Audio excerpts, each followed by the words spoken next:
Hey, what's up, everyone?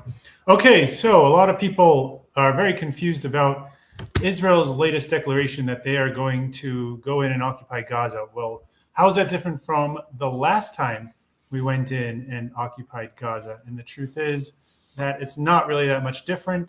Um, okay, but before we start, it's important that a lot of people understand there's a little bit of confusion about what Gaza is, because there's Gaza and Gaza City. Gaza City is kind of like the major metropolis of Gaza, which has been more or less not fully invaded by Israel over the past 2 years, although there have been plenty of incursions into Gaza City. But when Netanyahu talks about occupying Gaza, he's in Israel, they interchange Gaza with Gaza City.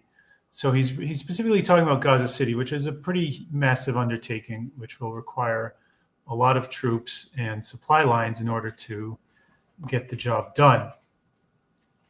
So if you're asking how is this different than all other Gaza invasions, the truth is that it's just focused on, it's kind of like there's Oklahoma and Oklahoma City. Well, this is Gaza and Gaza City. And imagine there's not much else going on in Oklahoma except for Oklahoma City.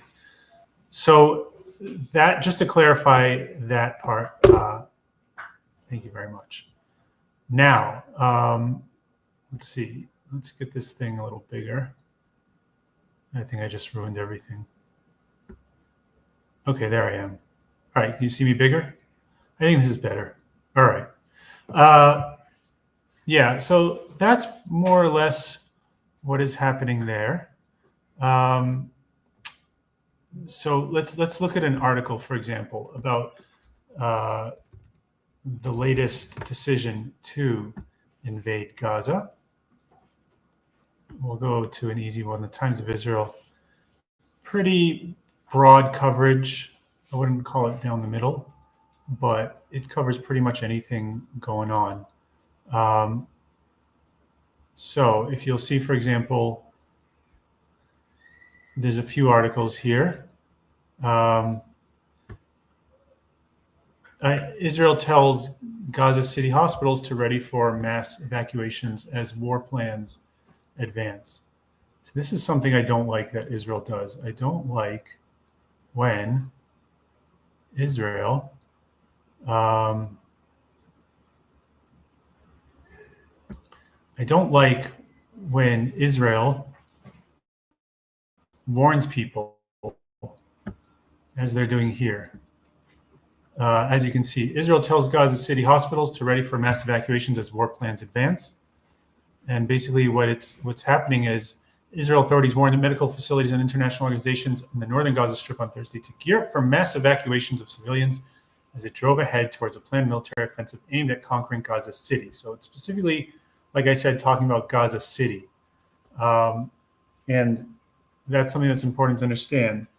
So it's basically gonna prolong this war unnecessarily, because Israel could have, like Netanyahu said, Israel could have finished this war in a week. Why it didn't, I don't understand. Prolonging war just prolongs, just ends up with more people being killed. The best way to end a war, which is something that's so obvious, I don't know why it's not obvious to Israel's military, is with a decisive defeat. So, what you want to do is you want to go in there and just as quickly as possible and as efficiently as possible, you want to take out the enemy. That's really what you want to do. Okay? But Israel, for some reason, likes to play pussyfoot. They go in, they cause a little bit of damage, and then they come out, and then they're surprised when those cities that they came out of replenish themselves with terrorists. And unless the only way Israel can ensure that there will be peace on its border and that Gaza won't keep dragging it into war is if it completely reconquers Gaza Strip, or as I would call it, liberating, because it's actually part of the land of the Jewish people that was promised in the Bible, and liberating that area and finding a way to transfer all of the Arabs that are living there, because we don't know which ones are good and which ones are bad. So Israel has to assume that they're all bad, and therefore we have to treat them like they're all bad. And if we treat them like they're all bad, the most humanitarian solution is to remove them from Gaza. It's also, by the way, written very clearly in the Torah. It's a prophecy that's coming so true today that if we don't get rid of the inhabitants of the land of Israel, there'll be thorns in our sides. And that's exactly what's happening. In the Six-Day War, Israel defended itself against Egypt. And because Israel won that war, they were able to liberate Gaza. And so Israel should really just do that again. It always belonged to Israel. And it's just a matter of Israel making the decision to go in and liberate it. Let's go look at some other news stories that you might be interested in.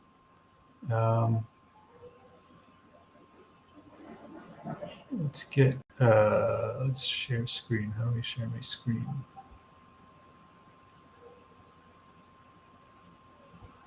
I just did it a second ago. For some reason it's not working.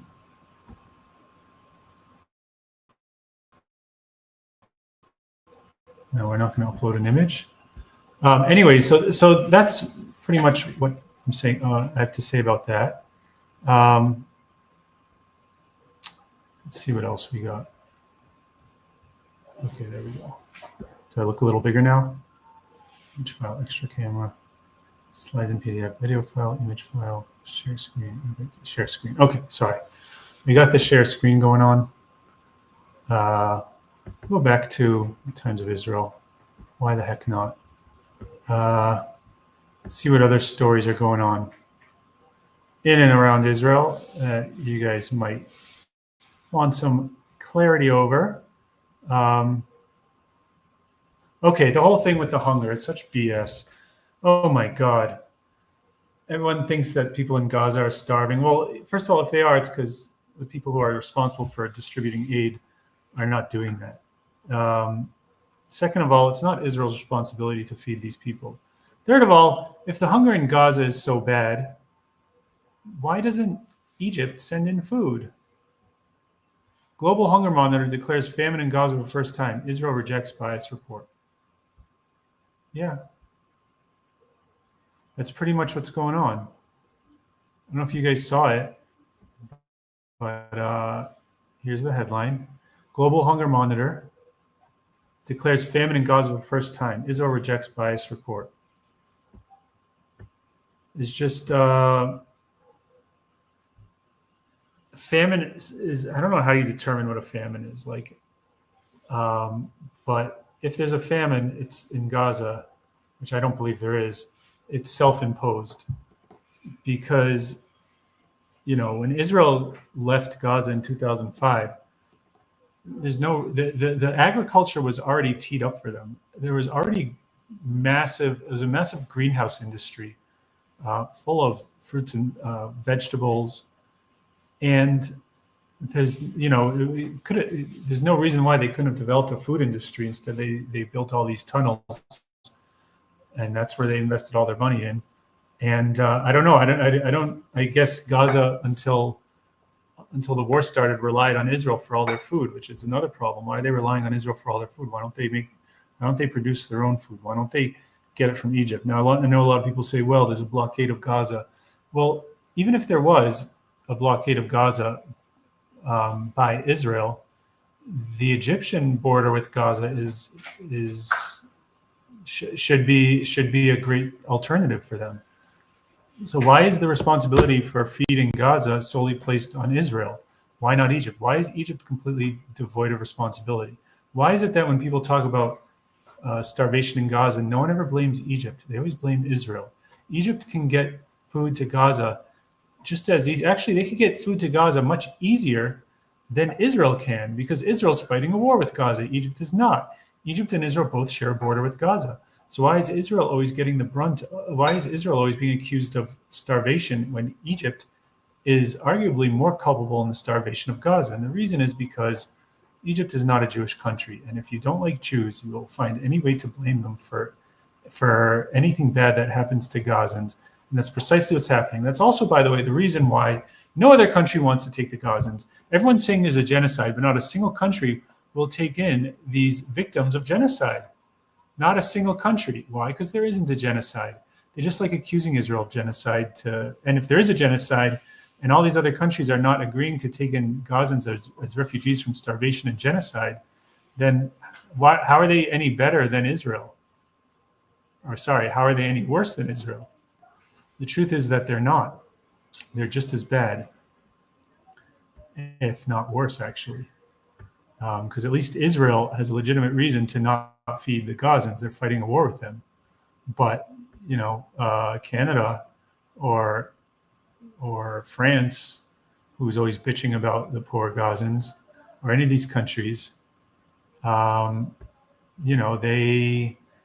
they can easily accept these people as refugees. Why not? Well, the reason why not is because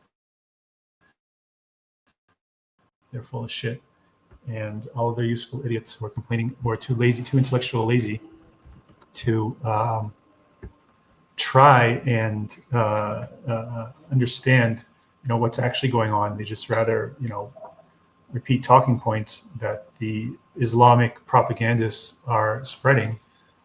They'd rather do that. So what are you going to do? Let's go. Let's see a few more stories in the Times of Israel. Why not? Why not? You guys look like you're in the mood for it. So let's do it. All right. I'm not going to mess with the... Let's share screen. Okay, I can do it. I'm such a technophobe. You guys have to understand. All right. Let's go to the Times of Israel, just because it's like a good all-around site. All right, so we're sharing. Okay, what other headlines we got? Germany is against the recognition of a Palestinian state. Interesting. Guys, let me talk to you a bit about this Palestinian state thing, okay? The German government spokesman says that Berlin has no current plans to recognize a Palestinian state because that would undermine any efforts to reach a negotiated two-state solution with Israel. Guys, this whole Palestinian state thing is such a joke. It's such a joke. Let's say tomorrow everyone recognizes a Palestinian state. What changes? What the fuck changes? What actually changes on the ground? Like, what does that mean? And by the way, the Palestinians do not. I don't even call them Palestinians. The truth is, there's no. Palestinians is a European construct. It's actually a KGB psyop to give people the impression that Muslims are indigenous to the land and that the Jews just kind of came in out of nowhere and conquered them, which is a total lie. It's incredible how successful it's been. So if I catch myself calling Arabs Palestinians, either correct me or I'll have to correct myself. But the truth is that the Arabs can't have their own state in Israel because that would mean that they would have to get a loan from the IMF and they would be accountable for that loan, and they would actually have to take responsibility for their citizens, and they would be held to all sorts of standards. Right now, the Arab leaders in Ramallah and Gaza haven't made. They get all this international aid with no strings attached. They get themselves rich, and they just use their people as pawns to continue the conflict. And for them, it's a win-win. A state for them would spell disaster. Not to mention, I mean, do you really think the Middle East needs another Islamic jihadist state? Do you really think that's what the Middle East needs?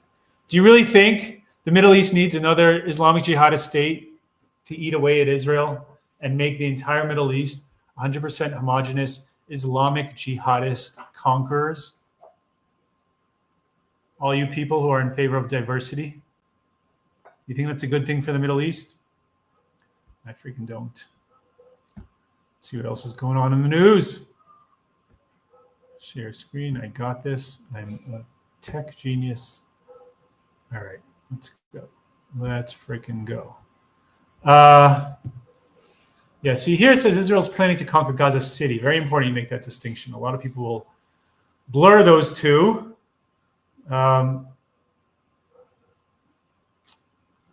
See, these are articles I don't like. I don't like these articles that say Israel tells Gaza City hospitals to evacuate, to ready for evacuations. Why are you telling them to evacuate? Fucking kill them. Kill them. Kill them! Why are you playing games? Let's see. So this is interesting. UN chief calls for immediate ceasefire. Well, they always call a ceasefire when Israel is ready to fight back. You know, for the 2 years, I mean, yes, he has called, every time Israel is making progress, the UN steps in, calls for a ceasefire. He never calls for a ceasefire. He never called for a ceasefire in the 20 years leading up to this when Hamas was firing rockets into Israel. It's always when Israel readies to fight back does the UN, the useless organization, call ceasefires. I don't even know why that thing still exists. This is a good one.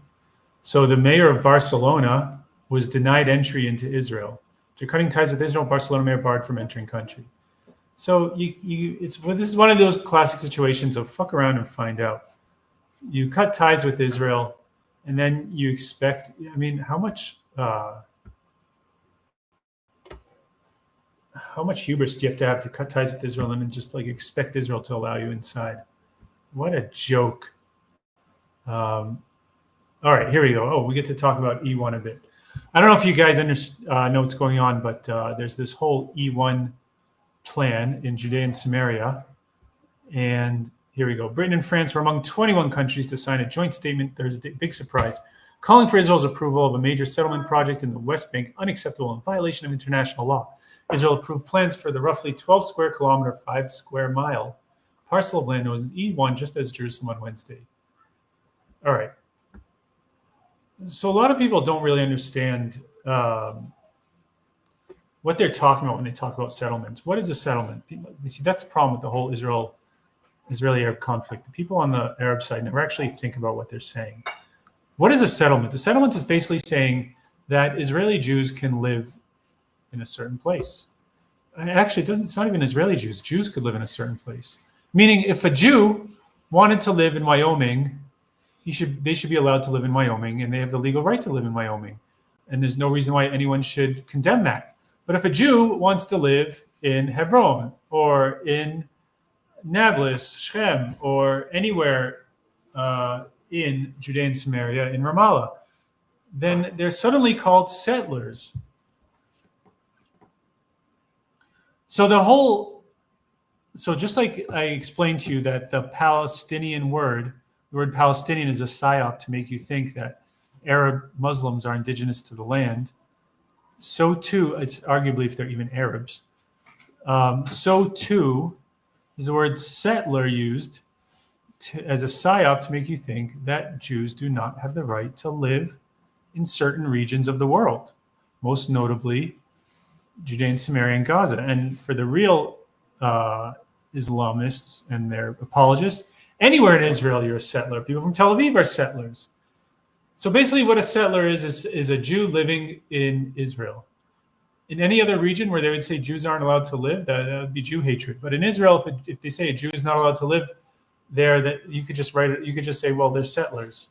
So, all right. So what is this E1 project? E1 project is basically you have to imagine that a triangle. Ma'ale Adumim is in the north. Ma'ale Adumim is a large Jewish village in Judea and Samaria, and then you have off to the west, you have Jerusalem, and then below that you have Efrat, which is where I live.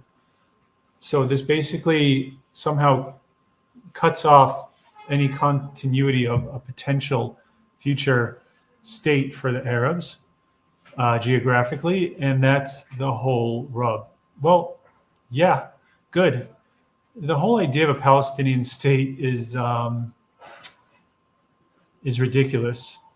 Because first of all, the Palestinian state is a lose-lose. It's a lose for the Arabs because none of them will be satisfied with just Judea and Samaria and Gaza. And we know this because they weren't satisfied with Judea and Samaria and Gaza up until 1967 when they had it. And when I say they, I mean Jordan. never actually belonged to a group of Arabs who identified themselves as Palestinians, because the idea of a people called Palestinians was only invented in 1964. Okay, and the people who ruled the Judea and Samaria in 1964 was Jordan, and there was never any struggle for an independent Palestinian state in Jordan from 1948 till 1967, when it was liberated by Israel. And I'm not even talking. And you could say, well, they were fighting against Jordan during Black September, but even that was not for a state. That was just to bring down the Jordanian government, and they didn't have any. They didn't declare. They didn't call for a Palestinian state in its stead. It was just to wreak havoc, which to a large extent they succeeded. Which is why Palestinians in Jordan, even though they make up the majority, are treated as second-class citizens to the minority Hashemites. So, yeah, so the whole idea of a Palestinian state is just it sounds good in theory, but it's a psyop to create more war and more tension and more bloodshed. The most peaceful solution for the entire Middle East is if Israel conquers the territory from the Nile to the Euphrates. And I'm not exaggerating, I'm not talking hyperbole. If Israel conquers the territory from the Nile to the Euphrates, it will be the only part of the Middle East with stability and peace. And that's something most people don't understand. The only place today with stability and peace is the places that are ruled by Israel. Don't ask, look, just see for yourself. Syria, gone. Lebanon, gone. Jordan, cooked. Jordan doesn't know what to do because their government is so unstable. Their Hashemite minority that's ruling the so-called Palestinian majority is so cooked.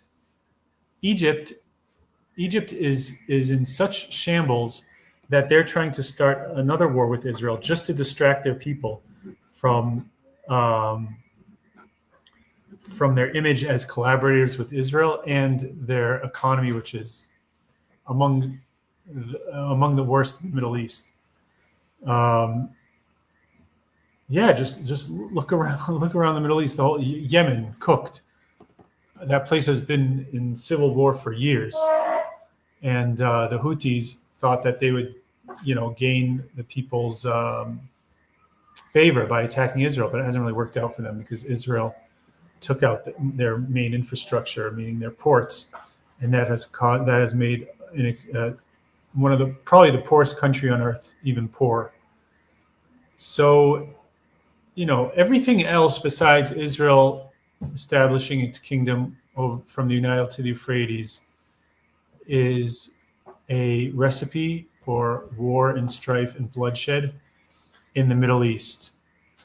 And that's why it's so important that Israel liberates Gaza and liberates liberates the land from anywhere where anyone launches a war against it. It never should have given up the land it won in Sinai. That was a huge mistake. So much peace could have been brought to the region. So much prosperity could have been brought to the region. So much of a biblical prophecy, most importantly, could have been brought to the region if Israel controlled the Suez Canal and the oil and gas off of the Sinai Peninsula and all of the territory, the beautiful reefs on the Sinai Peninsula.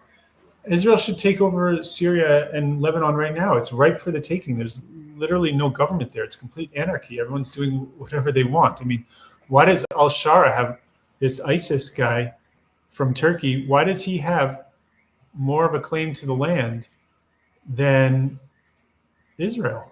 And the truth is he doesn't. And he's much more vulnerable than Israel is. So Israel should take that over too and protect the Druze. By the way, Druze, D-R-U-Z-E, not Jews, but it rhymes with Jews, are big trouble. There's an actual genocide there, not a fake genocide like everyone's saying in Gaza. In Syria right now, there's an actual genocide of Druze, and not a single anti-Israel protester gives a fuck about it. And you got to ask yourself why. Why is it that of all the countries in the world, these pro-Palestinian protesters only are triggered by the Jewish one. They don't care about actual famines in places like Sudan or Yemen. They don't care about actual genocides in places like Syria of the Druze population. They care about fake starvation and fake genocide that they accuse Israel of. And the reason is because they're Jews and they're anti-Semitic. Now, I know a lot of you are going to say, I know a lot of you groypers, as they're called, are going to say, well, but the U.S. doesn't fund Syria. The U.S. doesn't fund Sudan. The U.S. doesn't fund Yemen. Well, the U.S. doesn't really fund Israel either. It basically gives them gift cards for crappy U.S. weapons that limits Israel's ability to buy them. By the way, the only reason this aid deal has been established between Israel and America is because Israel agreed to give back the Sinai. So in return, America gave them a few $billions a year in loan guarantees for crappy U.S. arms, at the same time limiting Israel's ability to develop their own weapons. If you don't believe me, look at the Lavi, which was a fighter jet that was developed in the 1980s.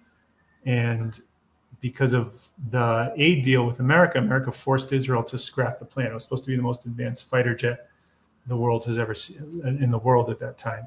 But Israel's not allowed to have a qualitative edge against America when it comes to defense equipment, and that was hardwired into the contract of the billions of dollars of aid that everyone always complains about. And the reason we know that Israel would still be triggered by everyone, even if the U.S. wasn't funding it, is because just look at Europe. Nothing brings Europeans to the streets like condemnation of Israel. And Europe's not funding Israel. So what's their excuse? You think it'd be any different in America? No. In Canada, they're also not funding Israel. So it wouldn't be any different there. And that's all for now. Anyways, I'm glad you guys watched. And thanks for watching my first live stream. All right, I don't see any questions. All right, have a good day, everyone. Stream.